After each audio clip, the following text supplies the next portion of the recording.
So, Mike, let's say I like the water feature in one of the concepts, but then I like the playground treatment in another concept.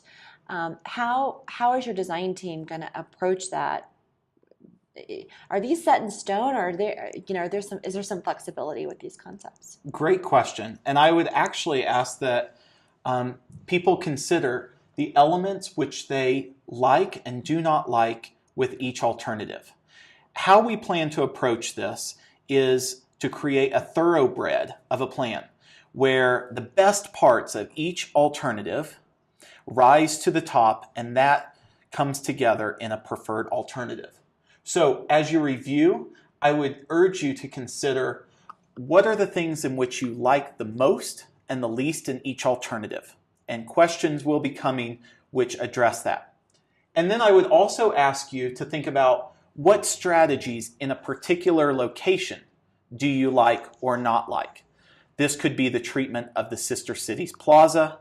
This could be the configuration of the outdoor dining or other aspects. So you've put together pretty sophisticated conceptual designs here, but can you give us a little insight into the studio?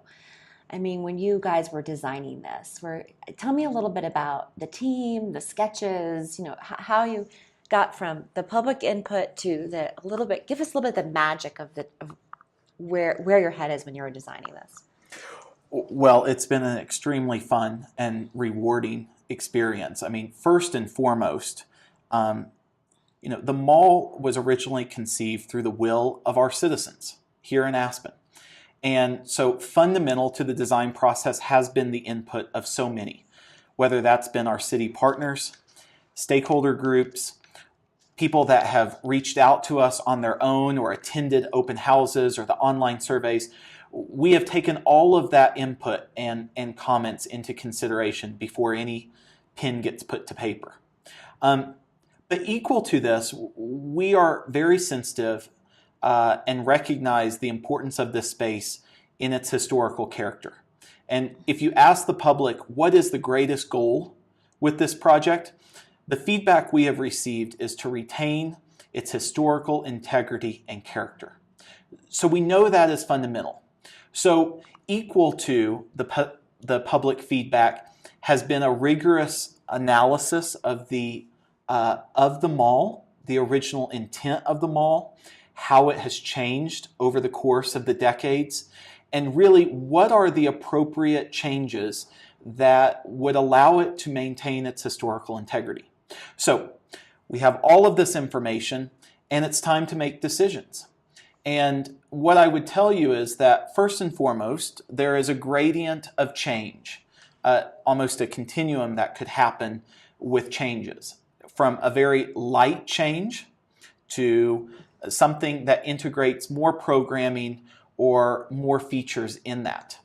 And so, part of the magic has been what are the areas that have the highest integrity, or what are the areas in which the public absolutely loves right now as it exists. And the feedback we received was that Hyman and Cooper really have a high level of historical character and integrity, but it's also the place that people think of when they think of our mall. So you will see each alternative tries to maintain as closely as what exists today along Hyman and Cooper. Then, along Mill and Galena, Mill Street has actually changed quite a bit, and from a historical lens, would be the opportunity to continue change.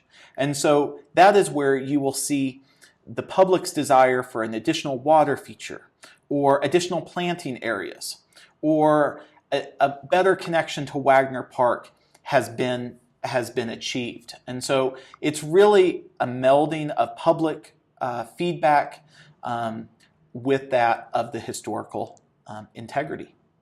Thanks.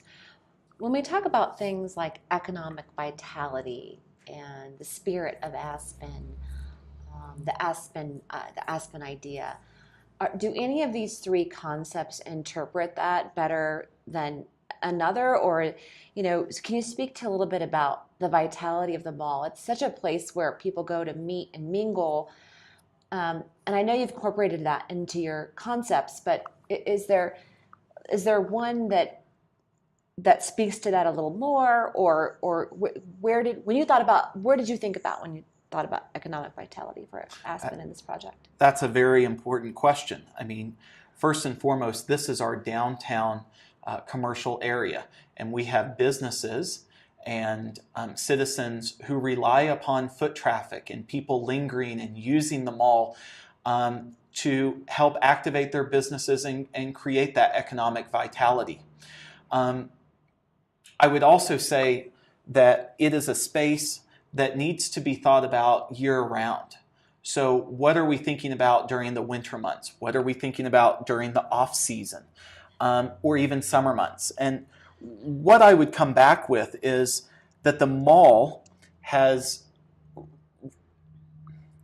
been very successful through the decades because it's been flexible in its design. It's allowed for changes. It's allowed for new businesses to come in. It's allowed for changes of the outdoor dining to exist and move around on there. So one of our primary goals is to continue that almost flexible canvas, if you think about it, so that the mall that's here today or the mall that's here in 10 or 20 or 50 years still allows for the businesses to shape and use it as needed.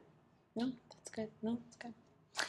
I had one other question I wanted to ask. You'd mentioned utilities briefly in these concepts, but can you just briefly describe when we say this is a utility, what utilities are we going to be replacing, and where are these utilities going to go?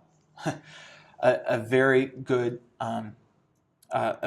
question. First, before pen was put to paper, our team did an inventory of the existing pipes. What are in great condition? What are not? What areas are not in great condition? And we understand that when pipes break, it's hugely disruptive to the businesses on the mall. So we've done that analysis to understand where the utilities are and then looked at alternatives for their relocation. The biggest one that we're focused on is the water line because of the necessary depth that it needs to be and the amount of disturbance in order to get that pipe in. The existing water line actually runs down the center of Hyman Avenue. We have explored an alternative that simply looks at a replacement, but that comes with a much greater disturbance to the existing trees. So we've also looked at, could the water line run along the businesses, and you would have two lines that would run parallel against the businesses. You might not normally do this, but it would allow for less trees to be disturbed in its layout. And we've also looked at other alternatives that's come out of the public engagement. People have been curious, why don't you place the utilities in the alleyways? And we can explain the pros and cons to that, but there are a lot of disturbance that would still need to be done to the mall due to the accessibility needs. Okay, great. So I'll just leave you with this one question, Mike, and it's been fun to do this little interview with you today. The preferred conceptual design. When do you see kind of the conceptual design wrapping up and then presenting the preferred design back to the public?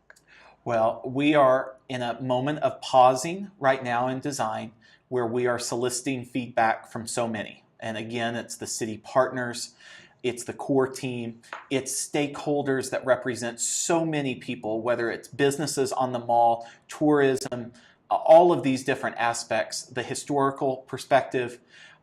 We are going to the public open house, city council, HPC, as well as planning and zoning. We really just want to sit here and be a sponge and understand what is everyone's feeling on the three alternatives so that we make the best possible decisions possible. So we look for that to wrap up in the next 30 to 45 days, and then would compile into a preferred alternative, which would be released in January and February of 2018. Well, thanks so much.